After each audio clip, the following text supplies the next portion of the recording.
how closely do you follow politics like today? Like, 'cause obviously you guys, your lyrics are rooted in political commentary. So yes, I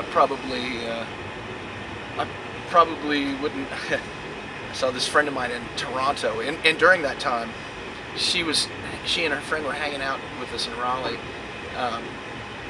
and she reminded me of us driving around in the middle of the night the whole time she was there in my Toyota Camry, right, and grabbing Jesse Helms' yard signs out of people's yards, right, and throwing them away, and being chased by cops numerous times. Right. I mean, that's not much, but yeah, I probably wouldn't be inclined to like berate you because you had a different opinion if somebody if they had a different opinion about right, the political climate. But like, what role? Like but I definitely yeah, I'm definitely still active, and I definitely still follow everything. Right on. Like, what role do you see like the music community playing like within politics and stuff like that? Because there's a lot of bands that definitely like voice their opinions, and there are obviously millions of metal fans around the world. I mean, that's a large voting demographic right there. I mean, do you think voting makes a difference, or do you think it's more of just kind of a facade, or do you think the system's... It makes a difference. Yeah, absolutely. Yeah. Right. But I think what you're probably thinking, or I don't know, are you implying? You're implying. Maybe you're not implying. I always get imply and infer mixed up. But there's dirty tricks, and especially with that Supreme Court decision where they can have these super PACs and just dump a tremendous amount of money into these races. I mean, it really is worse than it's been in my lifetime. Yeah. In terms of special interests being able to just buy things. Sure. Just spend hundreds of millions of dollars. Right. It's going to be a gross election this November, my friend. Yeah. Yep. It's going to be gross. Yep. Anyway. Yep. I think people can educate other people. I think I think we've inspired some people with some of our stuff, or educated some people with our stuff, as a lot of other bands have. But I'm not very good at getting on a pulpit and telling people what to think. Right. Sure. I think if anybody gets something cool out of it, that's great. Right on. If they just like the music, that's great too. Gotcha. Righteous, man. Awesome. All right, righteous. So, are there any pieces of equipment that you feel are kind of pivotal in capturing the modern sound that is Corrosion of Conformity? You guys tinkering with any new things on this tour? New pieces of equipment? Yeah, like any new like amps or you guys like gearheads? Shit, man. Yeah. Yeah. Well, what do you play? Well, I play drums. Oh, you do? Right on! Right on, brother. Yeah. Yeah, I got the same kit I've had since '83. Yeah, and what is it? It's a Tama Superstar. Okay, righteous. Yeah. And I think Mike's had that same bass rig. God, it's a monster. It's very heavy.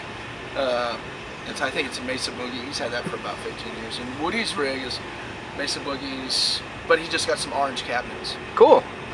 So probably we're not gearheads, but right on. We had the money. We would traditional ripping sound. Yeah, I mean, about a month ago, we flew over to Madrid to play this festival, Sonosphere or some bullshit. Okay. And it was 2 days, and the headliner our day was Soundgarden. Okay. And it was like, Caius and Clutch and Soundgarden, a bunch of bands like that. And we're so self-sufficient, the three of us. It was just the three of us. Right. We set all our shit up, played. That's awesome. Yeah. That's cool. Dude, we've been doing this for so long. We're totally humble. You know what I mean? Absolutely.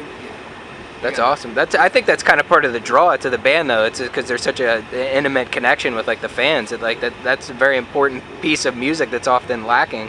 Yeah. So. Well, the very first time we played like gargantuan places for us anyway. Right. We were it was in the Blind tour, and we were opening for Iron Maiden. Okay. That must have been a trip. Into it because we liked the early Iron Maiden stuff. Right. This is crazy.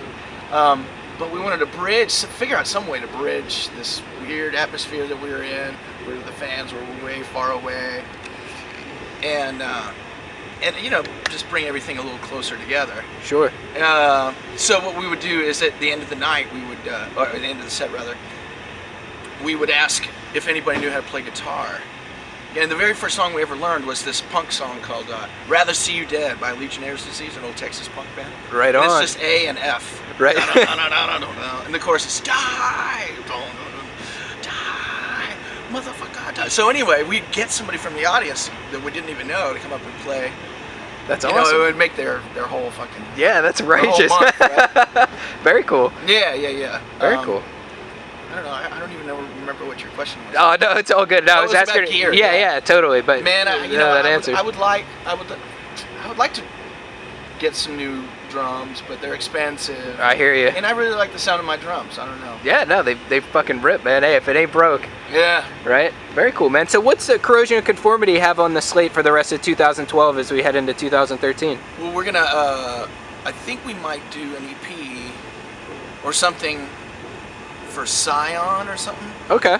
You know, they do those Oh, yeah. things like they did one with the Melvins and Yeah, we did link one up with with Ruth. Scion.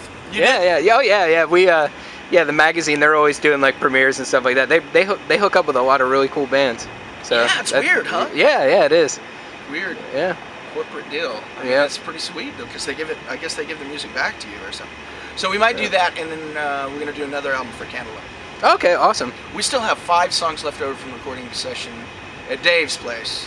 Okay. 606. So we've got those that we can go ahead and Cool. finish up. But we're gonna do that. We're gonna do a little mini tour with Prong at the end of July. Okay. Then we go to Europe and do some festivals. Then we come back and do Caius Lives or whatever. Okay. I don't know what they are. I guess they're called Caius Lives. Yeah, yep. I think they have some like weird drama court thing.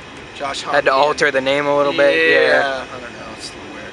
Gotcha. But anyway, that's about it. Oh, and we're at the very end of the year, we're doing a cruise. Oh, okay. Like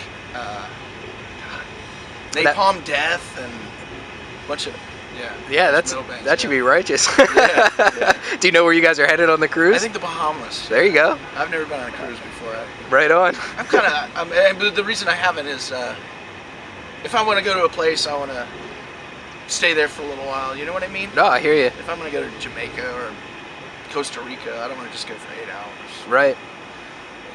Yeah. Yeah, makes sense, man. Well, hey, thank you very much for taking Hey, a few thank minutes you, with man. I Blow the appreciate Scene it. readers, man. Really Right. appreciate it, man. And we're really looking forward to watching you guys play tonight, Oh, cool, documenting the show. I think Yeah. you'll dig it. We try to do something from every album. Awesome. Awesome. I think the guys, probably more than me, feel like if the guy that sang the song isn't there, not to do too much of that stuff. Right. But I convinced him to do something anyway. Cool. Awesome. We're really looking forward to it, and we look forward to keeping up with your future Oh, yeah, endeavors, yeah, man. stay in Awesome. touch, man. That's killer. Great. Killer, man. Thanks again.